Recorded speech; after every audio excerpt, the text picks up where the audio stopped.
શ્રી સ્વામિનારાયણ ભગવાનની જય. યોગી અપારનો બહુ પ્રિય વૈષ્ણવત નાનું છે, 4.5 લીટીનું.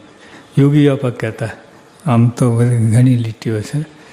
યોગી આપે 4.5 લીટીનો, પણ એમને 4.5 લીટીમાં મુદ્દો જે લેવાનું છે એ વાત કરી. તો નાનું છે પણ લાંબી કલાક, 2 કલાક, 3 કલાક પણ થઈ શકે નિરૂપણ, એવું છે. પણ આપણે તો લિમિટમાં કરીએ. બધાને શ્રદ્ધા રહે એટલે. યોગી બાપા જો વચનાથ કરે ને, એક્ઝેક્ટ તમારે 45 મિનિટ, 1 મિનિટ વધુ નહીં, ઓછી નહીં, એટલે પૂરું. એને ઘડિયાળ સામું કંઈક ઘડિયાળ તો હતું જ નહીં, પણ બરાબર માપમાં જ આપણે નિરૂપણ કરે. વચનામૃત 76, પ્રથમનું 76મું, ક્રોધી, ઈર્ષારો, કપટીને માનીનું. સ્વામિનારાયણ હરે સંવત 1876 પ્રથમ જ્યેષ્ઠ સુધી એકાદશીને દિવસ શ્રી ગઢડા મધ્યે દાદા ખાચરના દરબારમાં સ્વામી શ્રી સહજાનંદજી મહારાજ પોતાના ઉતારાને વિશે વિરાજમાન હતા ને સર્વ શ્વેત વસ્ત્ર ધારણ કર્યા હતા ને પોતાના મુખારબંધની આગળ મોટા મોટા સાધુ કેટલાક બેઠા હતા. તેમની આગળ શ્રીજી મહારાજે વાર્તા કરી. જેમ જો બીજા વૈષ્ણવમાં તો આવી રીતે આવે, બસ ધારણ કરતા પોતાના મુખારની આગળ મોટા મોટા સાધુ કેટલાક બેઠા હતા, એ બેઠા હોય. પણ મહારાજે કે તેમની આગળ આ મોટા મોટા ચોટલી પકડે, તેમની આગળ અહીંયા ચાલુ છે, નહીં તો ઓલા શીર્ષકને પદાર્થ જુદા પડે. અહીંયા ચાલુ જ છે. પોતાના મુખારની આગળ મોટા મોટા સાધુ કેટલાક બેઠા હતા, તેમની આગળ શ્રીજી મહારાજે વાત કરી. જે આ તો બધાને લાગુ પડે, બધાને, બાળક હોય,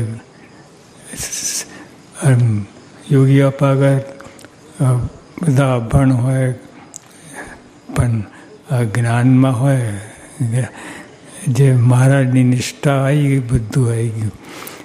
પછી અજ્ઞાની કે કોઈ કહેવાય નહીં. અને આપણે કેટલાય જન્મ ધર્યા છે, કેટલાય, અસંખ્ય, માપ વિનાના, કાંઈ બાકી નથી. બાકીમાં આ જ છે જે આપણે કરવાનું છે. મોટા મોટા સાધુ કેટલાક બેઠા હતા, તેમની આગળ શ્રીજી મહારાજે વાર્તા કરી છે. ક્રોધી, ઈર્ષાવાળો, કપટી અને માની, એ 4 પ્રકારના જે મનુષ્ય, તે જો હરિભક્ત હોય તો પણ તે સાથે અમારે બને નહીં. હરિભક્ત હોય તોય, એટલે હરિભક્ત હોય એટલે દાન ધર્મદા કરતો હોય, 10 ભાગ કાઢતો હોય, બધા નિયમ પાળતો હોય, આ બધું. પણ આ ડિપાર્ટમેન્ટ જુદું છે. માન, ઈર્ષાનું બધું બધું જ કરતો હોય, બધે સેવા કંઈ બાકી ના હોય. પણ આ ડિપાર્ટમેન્ટ જુદું. મહારાજે કહ્યું, ક્રોધી, ઈર્ષારો, કપટીને માની, એ 4 પ્રકારના જે મનુષ્ય, તે જો હરિભક્ત હોય, બીજો કોઈ નહીં, રસ્તે જતાની વાત નથી, આપણા અંદરની જ વાત છે. તે હરિભક્ત હોય તો પણ તે સાથે અમારે બને નહીં. ખરી રીતે તો મહારાજ આ બધું સ્વીકારે છે, બધું આપણે આગળ વધારવા માટે બધું. પણ મુદ્દો તો આ છે, ગમે એવો વિદ્વાન હોય, ભણેલો હોય, શાસ્ત્ર જાણકાર હોય, બધા ઋષિ મુનિ હોય, જંગલમાં તપ કરતો, પણ મારે આ 4 વાત તો એને કરવાની જ છે, એ સિવાય મુક્તિ થવાની નથી જ. અને નિરૂપણ કરે, ક્રોધી, ઈર્ષા, આ 4 વાતનું નિરૂપણ પુસ્તકો લખે, પણ એના હૃદયમાં આ વાત હોય કે ના હોય એ જોખમ છે. ક્રોધી, ઈર્ષારો, કપટી ને માની, એ 4 પ્રકારના જે મનુષ્ય તે જો હરિભક્ત હોય તો પણ તે સાથે અમારે બને નહીં. એટલે બને નહીં એટલે આપણે કોઈ સાથે બને નહીં એટલે શું દશા થાય? સગા ભાઈ હોય, સગા, પણ બને નહીં, અંદર અંદર મેળ ના હોય તો કેટલી રામાયણ ઊભી થાય. અને બધું અબજો રૂપિયા હોય તો એ પત્તું ના પડે. એ ડન્સ એવું લાગે. તો જે મહારાજે વાત કરી કે 4, એટલે મહારાજ કે એની સાથે અમારે બને નહીં. તો બહાર જોઈએ આપણે, આપણા સગો ભાઈ હોય તો એની સાથે બને નહીં તો કેવું થાય? તો મહારાજ પોતે વાત કે અમારી સાથે, એની સાથે અમારે બને નહીં. એટલે આ વાત ઉપર વિચાર કરવા જેવી છે. આપણે બીજું બધું ઘણું બધું કરીએ છીએ, પણ આ નથી કરતા જે કરવાનું છે. મહારાજ કેટલી હાથ પકડી ખેંચી ખેંચીને ધ્યાન અપાવે છે આ વાતમાં, પણ તો આપણે કંઈ કોણ જાણે કેવું છે એમાં ચાંચ ખૂંચતી નથી.